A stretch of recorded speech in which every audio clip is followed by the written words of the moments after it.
नमस्कार, आप देख रहे हैं 4 PM न्यूज नेटवर्क और मैं हूं आपके साथ स्नेहा सिंह। चुनाव प्रचार लगातार जारी है। बस 9 दिन बचे हैं मतदान को और ऐसे में इलेक्शन कमीशन की गाइडलाइन कहां है, इसका शायद ही किसी को पता है। चुनाव प्रचार में लगातार सभी दल जुटे हुए हैं। प्रत्याशी जनता को अपने पाले में लाने के लिए हर हद तक जा रहे हैं और इस प्रचार और प्रसार के मौके पर आज हम बात करेंगे कि बीजेपी के उस प्रत्याशी लेकर के लगातार चर्चा है जो पूरी तरीके से इलेक्शन कमीशन की गाइडलाइन को भूल चुके हैं। जी हां, इलेक्शन कमीशन की गाइडलाइन कहां है ये पता ही नहीं है। बीजेपी के मेरठ प्रत्याशी अरुण गोविल की हम बात कर रहे हैं। अरुण गोविल को तो आप जानते ही हैं, उनको भगवान राम के रूप में टीवी सीरियल में पोर्ट्रे किया गया था कि अब वो पूरी तरीके से वहां से बाहर ही नहीं निकल पाए। अच्छी बात है, लेकिन अरुण गोविल ने कांग्रेस के लिए भी काम किया और फिर उनका विचलित मन उनको बीजेपी में लेकर गया।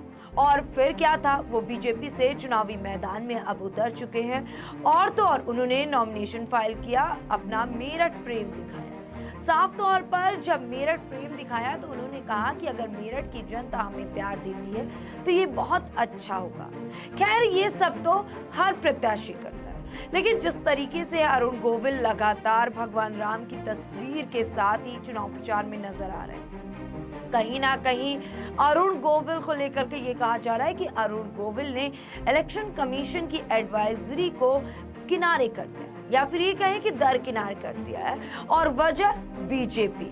अब पूरी तरीके से ये मामला गरमाया हुआ है। हालांकि अब आप भी ध्यान से देखिए और सुनिएगा, अरुण गोविल अपने साथ प्रचार में भगवान राम की तस्वीर लेके घूमते हैं और कहते हैं कि जो जनता आती है वो उनकी तारीफ करती है, खुश हो जाती है और अरुण गोविल को गले भी लगा लेती हैं। उन्होंने कहा जो माताएं बहनें आती हैं वो कहती हैं कि जब आपके हाथ में भगवान राम की तस्वीर होती है और हम साथ चलते हैं तो ऐसा लगता है भगवान राम के साथ चल। ऐसे में सवाल उठ रहा है कि क्या अरुण गोविल भगवान राम की छवि का अलग से और गलत इस्तेमाल नहीं कर रहे हैं, चुनाव के लिए इस्तेमाल नहीं किया जा रहा है, जबकि पूरी तरीके से ये कहीं ना कहीं इलेक्शन कमीशन की एडवाइजरी के खिलाफ है। शायद आपको भी याद हो 1 मार्च जब इलेक्शन कमीशन ने एक एडवाइजरी जारी की थी और कहा था कि पहले इलेक्शन कमीशन की बात अलग थी, लेकिन अब इलेक्शन कमीशन इस पर पूरी तरीके से स्ट्रिक्ट एक्शन लेगा। यानी कि इलेक्शन कमीशन इस बार जो एडवाइजरी जारी कर रहा है उसके मुताबिक कास्ट पर वोट नहीं लेना है, धर्म पर वोट नहीं लेना है, मंदिर पर वोट नहीं लेना है, चर्च और तमाम चीजों पर वोट नहीं लेना है। क्या ये चीजें रुकी? एडवाइजरी में साफ कहा गया था कि धर्म और कास्ट संबंधी चीजों का इस्तेमाल चुनाव में ना किया जाए, नहीं तो कठोर कार्रवाई की जाएगी। और कार्रवाई के लेकर के चर्चा भी थी। अब इसको लेके विवाद खड़ा हो गया है कि कहां गया इलेक्शन कमीशन, और अब इसको लेके मीम्स भी बन रहे हैं। सोशल मीडिया पर ये मीम्स खूब वायरल भी हो रहे हैं। हो भी क्यों ना, क्योंकि बात कहीं ना कहीं बहुत ही गंभीर भी है।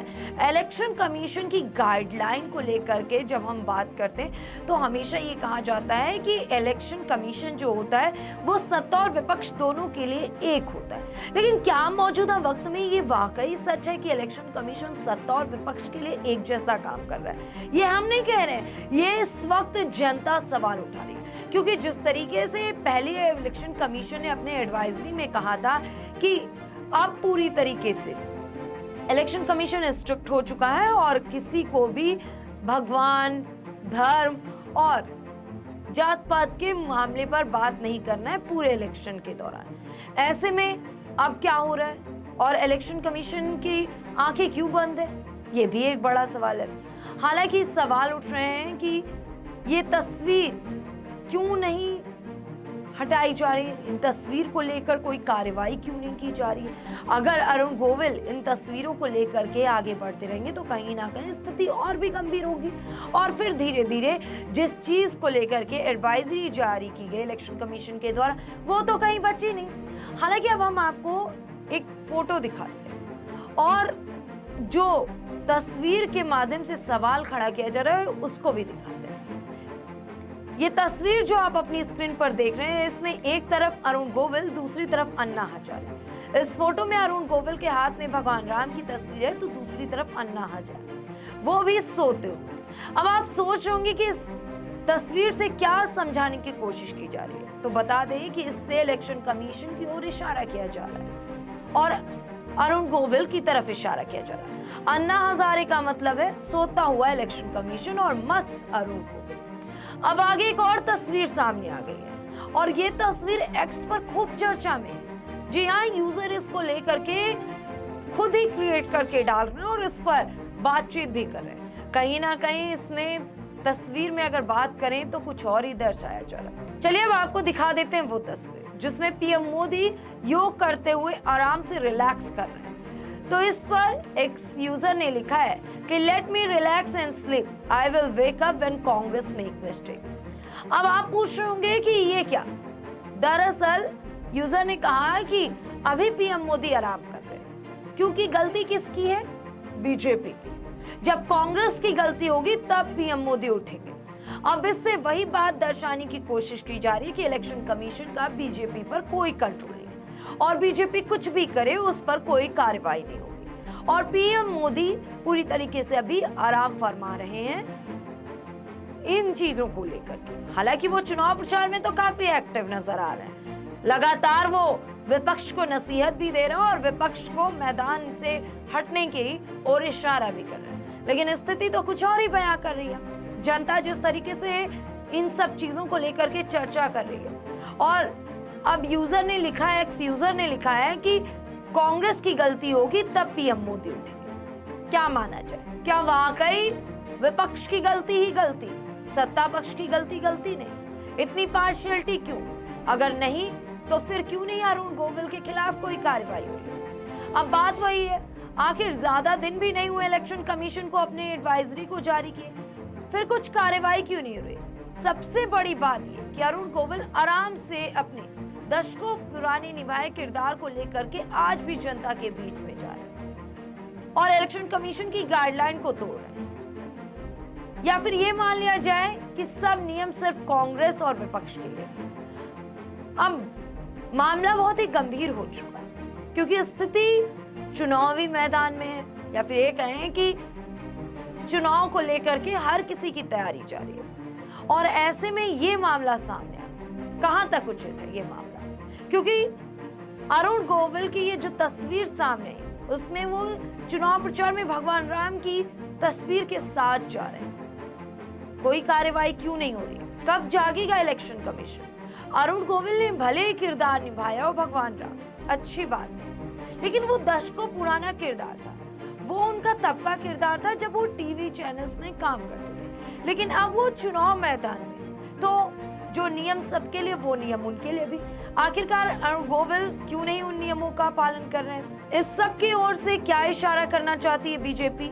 ये भी एक बड़ा सवाल है। सवाल ये भी है कि कहीं इस तरह के प्रचार प्रसार की वजह से ही तो नहीं जनता अरुण गोविल का विरोध कर रही है। याद है आप सभी को जब अरुण गोविल के विरोध में जनता पोस्टर लेके आ गई थी, तब मेयर ने मामला शांत करवाया था, लेकिन ये क्या सिर्फ और सिर्फ अरुण गोविल के द्वारा किया जा रहा है? अब सवाल तो ये भी है कि आखिर क्यों अरुण गोविल इन चीजों को लेकर के या फिर ये कहें कि भगवान राम की फोटो तस्वीर लेकर चुनाव प्रचार प्रसार में आ रहे हैं?